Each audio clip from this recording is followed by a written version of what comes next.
نحن نحاول أن نقترب أكثر من الصورة في ستوكهولم.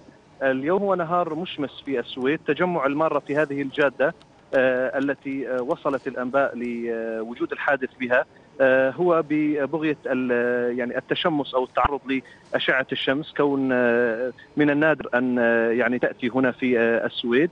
إضافة إلى ذلك شاحنة قامت بصدم هؤلاء المارة. حتى الآن لا يعرف عدد الإصابات أو عدد القتلى لا سمح الله إن كان هناك.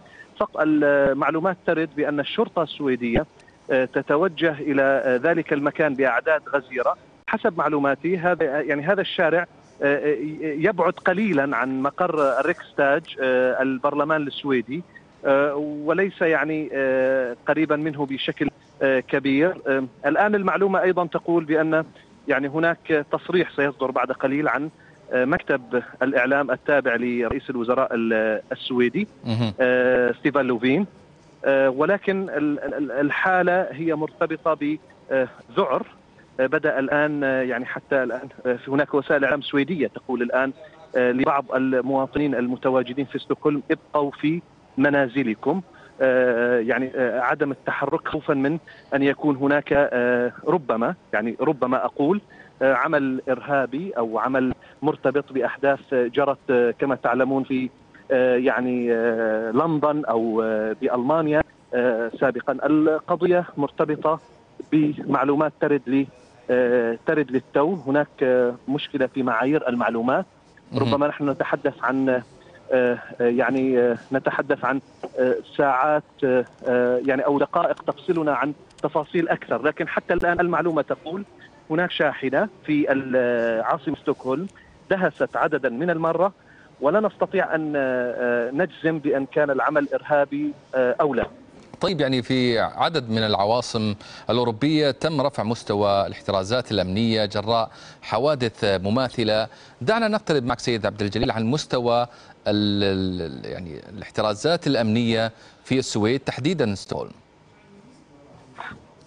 يعني العاصمة ستوكهولم تخضع لإجراءات أمنية ربما تقول أنها إجراءات عادية طبيعية. يعني السويد ليست من الدول التي تعتبر نفسها في وجه العاصفة، ولكن يعني هذه الإجراءات ربما تكون مرتبطة في بعض الأحيان برفع درجات التأهب حينما يسمع عن أي عمل تخريبي أو إرهابي في لندن أو في برلين أو في باريس. لكن المعلومة التي وردت الآن للتو تقول بأن هناك أعداد، بحسب طبعا أنقل لك بحسب وسائل الإعلام السويدية، هناك حديث عن عدد من المصابين تم نقلهم إلى المشفى. يبدو أن هناك سيارات الإسعاف قد وصلت إلى ذلك المكان، وهناك معلومة تقول بأن القائد العام للشرطة السويدية قد توجه إلى المكان. لكن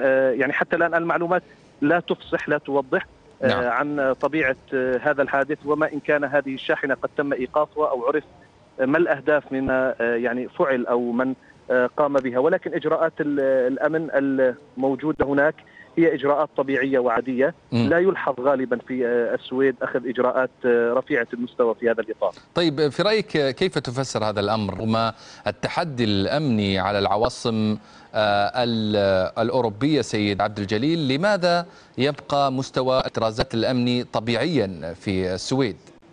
هل من تفسير؟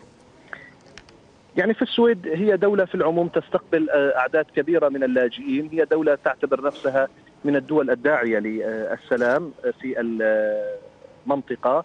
هي دول لا تعتبر نفسها طرفا في أي حرب من حروب العالم.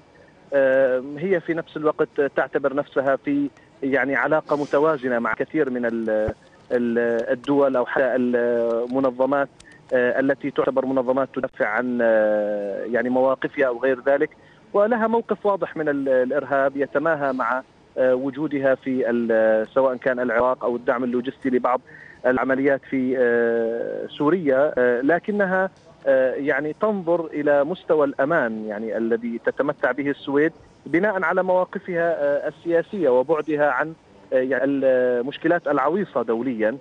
لكن الإجراءات التي يعني ترتبط، يعني أنت تتحدث عن دخول لموسم الصيف نوعا ما في السويد. يعني السويد هي بلد لا تتعرض للشمس في كثير من الأحيان، ولذلك دخول الصيف يدعو إلى تزايد الأعداد في الشوارع، تزداد أعداد الناس.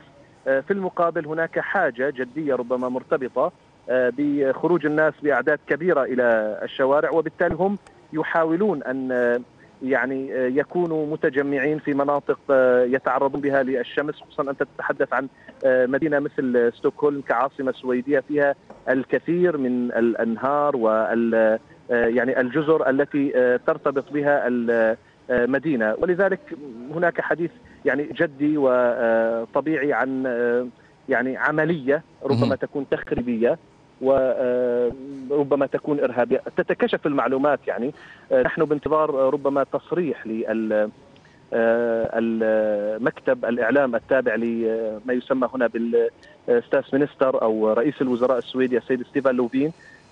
هم مصدر المعلومة الأساسي في هذا الإطار، ولكن الشرطة السويدية، البوليس السويدي هو المعني بالدرجة الأولى بالتقدم نحو هذه المنطقة. يعني تم تطويقها. أنتم الآن ربما يعني تصلكم الصور، أنا لا أشاهد الصور بمقدار. نعم، نحن نتابع الصور الأولى من عملية الدهس. نعم. لازلنا نتابعها، حيث أشرت أن ونذكر بالمعلومات الشرطة السويدية تهرع بأعداد كبيرة تطوق المكان. مشاهدينا، حادث الدهس جراء شاحنة صغيرة الحجم نوعا ما تسببت في جرح أو جرح عدد من المرة في هذا الشارع.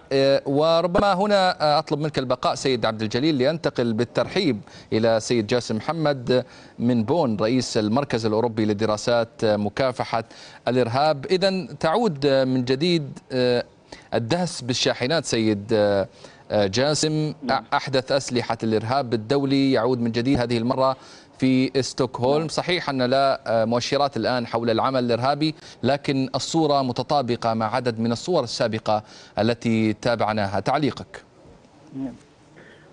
يعني لو تحدثنا عن موضوع فرضية العمل الإرهابي في السويد في مثل هذه القضايا، بالتأكيد مثل ما ذكر ضيفك الكريم أنه نحتاج إلى الحصول على بيانات ونتائج التحقيق. لكن لو تحدثنا عن فرضية العمل الإرهابي وخاصة في السويد هي كانت من ضمن الدول الأوروبية أيضا التي تعرضت